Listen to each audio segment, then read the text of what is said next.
আসসালামু আলাইকুম। আজকে দেখাচ্ছি সবার প্রিয় এবং পছন্দের ডিমের কুরমা বা রোস্ট। আমরা প্রথমে ডিমটা সিদ্ধ করে এভাবে কেটে ভেজে নিয়েছি। তারপর কিছু পরিমাণ পেঁয়াজ, এর মধ্যে দিয়েছি স্টার আনিস, পোস্তদানা, শাহি জিরা এবং জয়ত্রী, কিছু বাদাম এবং রসুন দিয়ে আমরা একটু ব্লেন্ড করে নেব। অল্প পানিতে কিছু কাঁচামরিচ দিয়ে ব্লেন্ড করেছি।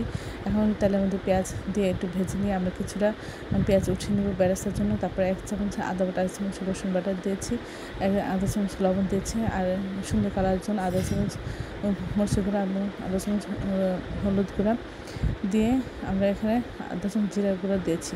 দিয়ে মশলাটা খুব ভালো করে কষিয়ে নিয়ে তারপরে মশলাটা ডিমের সাথে খুব ভালো করে অনেকক্ষণ ধরে কষিয়ে নেব। আর আমরা আধা লিটার দুধের মধ্যে কিছুটা 1-2 পিস লেবুর রস দিয়েছি। আর নয়তো আপনাদের কাছে টক দই থাকলে টক দই দিতে পারেন। দিয়ে আমরা ডিমটা খুব ভালো করে কষিয়ে নিয়ে দুধ দিয়ে একটা ঝোল দিয়ে দিচ্ছি, কয়েকটা কাঁচামরিচ দিচ্ছি ভালো ফ্লেভারের জন্য, আর কয়েক চামচ গুঁড়া দুধ দিচ্ছি এর টেস্ট বাড়ানোর জন্য। আর আমরা এখন জয়ফল একটু টেস্ট করে নেব। আপনাদের কাছে জয়ফল, জয়ত্রী, স্টার আনিস এগুলি না থাকলেও সমস্যা নাই, অন্য অন্য মশলা দেওয়ার চেষ্টা করবেন, তাহলেও এটা খেতে অসাধারণ লাগে। জাস্ট আপনারা এটা দুধ দিয়ে করার চেষ্টা করবেন, তাতেও অসাধারণ লাগে। সবাই আমার চ্যানেলটি লাইক করবেন, শেয়ার দেবেন, সাবস্ক্রাইব করবেন এবং আমার প্রিয়জনকে বেশি বেশি করে শেয়ার দেবেন। আমার চ্যানেলে সব রকম রান্নার রেসিপি রয়েছে, আশা করি দেখবেন।